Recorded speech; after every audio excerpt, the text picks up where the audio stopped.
Take one of the most driver-orientated mid-sized premium sports saloons you can buy, Alfa Romeo's Giulia, then give it a Ferrari-derived 2.9 litre twin-turbo V6.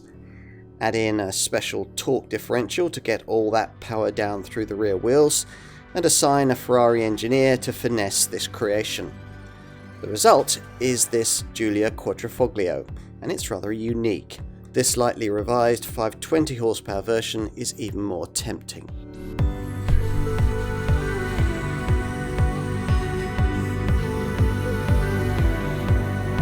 Over the last decade, there's been regrettably little from the Alfa Romeo brand when it comes to really powerful sports cars and super saloons, the kinds of models that might really appeal to keen drivers.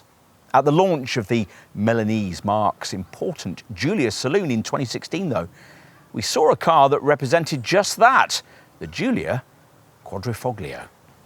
This model certainly has a proper engineering CV. Its V6 engine is inspired by a Ferrari V8, and it was developed by an ex-Ferrari engineer too, Philippe Grif, the man behind the Maranello brand's much admired 456. The Quadrifoglio, or cloverleaf badge, is one the Italian maker only applies to its most focused models, and its use is certainly justified here. In mid-2023, the model was lightly revised, and that's the car we're going to look at here. Would you want one? Well, you'll need the usual thorough car and driving review to find out.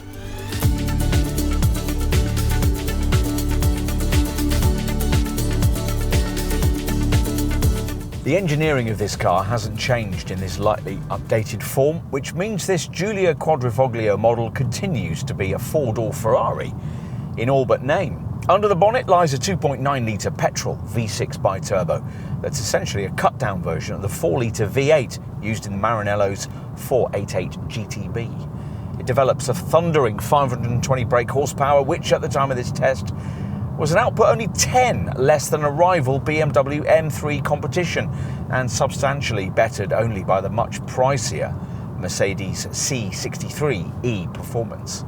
This Alfa storms to 62 miles an hour in a 3.9 second time that's not far off that Merc, this figure only slightly slower than that Ferrari I just mentioned. And should you find yourself a track or a stretch of unrestricted autobahn, it'll keep powering on up to 190 miles an hour.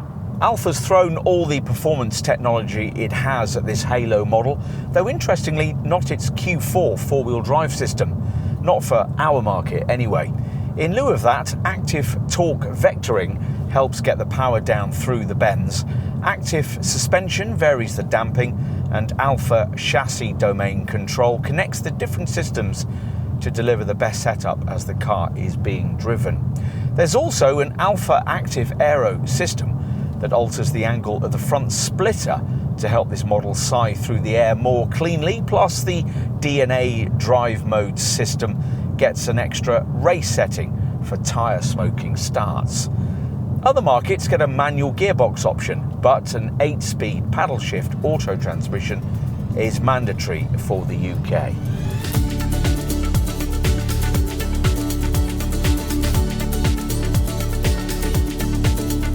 The taut proportions of the Giulia work well with the Quadrifoglio embellishment. Not much has changed with this facelift update. There are LED rear light clusters with dark lenses, and a glossy black finish adorns the front tri-lobe and rear badges. And that's about it. As before, enthusiasts will most readily recognise this top Giulia version by its unique 19-inch wheels, through which you can glimpse red aluminium calipers. Black gloss window surrounds add a finishing touch, and there's the classic Quadrifoglio cloverleaf badge next to this wingside vent. At the front, piercing bi-xenon headlamps, deep lower intakes and emotive bonnet vents give the car some serious overtaking presence. Whilst at the rear there's a potent air diffuser plus a sports exhaust with quad tailpipes. As usual, of more importance is the stuff you can't see, namely the use of ultra-lightweight materials in this variant's structure, including carbon fibre for the bonnet, roof, front splitter, rear spoiler and body inserts, as well as aluminium for the doors and wings. Inside with this revised model, there's a new 12.3-inch instrument screen, plus the redesigned leather-trimmed steering wheel is a big improvement, and customers can choose to option red or green seatbelts. As before, the centre console's been adapted for this top model to offer greater tactile and visual impact, and the cabin is further set apart with sports seats, upholstered in a leather and Alcantara combination. The dashboard and the door panels are also wrapped in stitched leather, and there are carbon fibre inserts around the cabin, plus you get aluminium kick plates and an ambient lighting setup for a classy feel after dark. Otherwise, it's the usual Giulia interior package with design centred around the driver.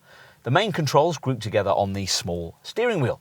There's still the same rather small 8.8-inch centre dash touchscreen, but it features connected services, and with this update gets a fresh interface design.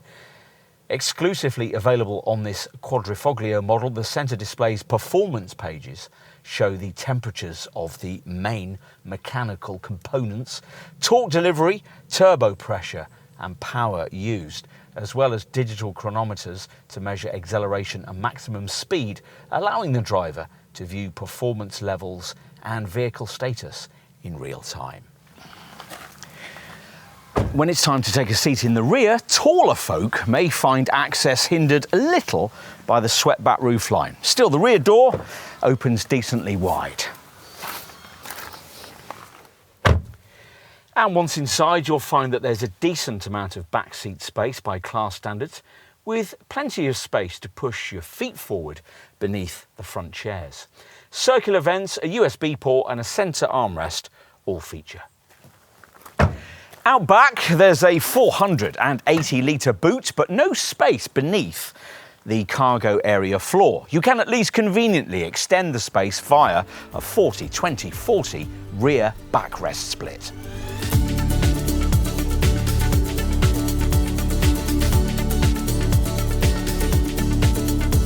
This Quadrifoglio variant, as you'd expect from its exalted price tag at around £80,000, comes with its own unique specification. That encompasses 19-inch alloy wheels, 3+3 adaptive full LED matrix headlamps and dark tinted rear windows, plus red painted aluminium brake calipers, quad sports exhaust poking out of the rear diffuser, and a sports bumper incorporating an Alfa Active Aero system that alters the angle of the splitter to help the car scythe through the air more cleanly. Active torque vectoring helps get the power down through the bends. Active suspension varies the damping, and Alfa chassis domain control connects the different systems to deliver the best setup as the car's being driven. Inside, the upholstery features either black leather or a lovely leather and Alcantara combination, plus there's carbon fibre dash trim, 2 individual rear seats and a red starter button on the steering wheel, along with a race mode you can access through the DNA driving modes controller. You also get a fully digital 12.3-inch TFT screen where drivers can access key vehicle information, as well as navigation and driver assistance features. And there's an 8.8-inch Alfa Connect centre dash infotainment screen with built-in navigation, Apple CarPlay and Android Auto, smartphone mirroring, and an 8-speaker DAB audio system. Plus, you get a rear view camera and an alarm. You also get advanced ADAS, or Advanced Driver Assistance Systems, which include Level 2 driving autonomy. The safety systems include lane keep assist, active blind spot assist, active cruise control, traffic sign recognition with intelligent speed control, driver attention assist, and traffic jam and highway assist.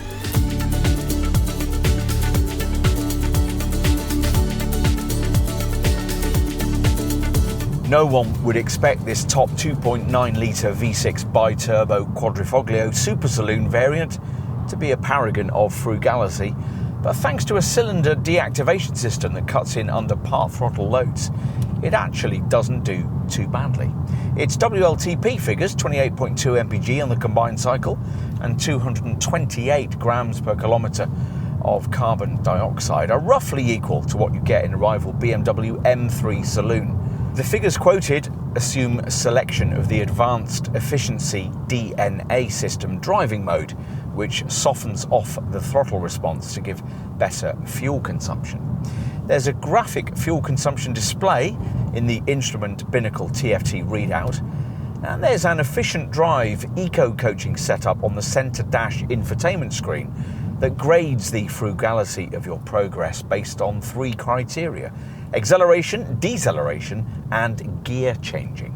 As for peace of mind, well, you get the usual 3-year unlimited mileage warranty covering parts, materials and labour, plus 3 years of AA contact support, which includes 24-hour roadside assistance, home start, relay plus, European cover, accident management, plus access to travel information, legal advice and technical information. You can spread the cost of maintenance work by opting for an easy care servicing plan that runs from 1 to 5 years. It includes the cost of all labour, parts and fluids, so you won't be landed with any unexpected bills. Insurance won't be cheap, rated up at Group 46.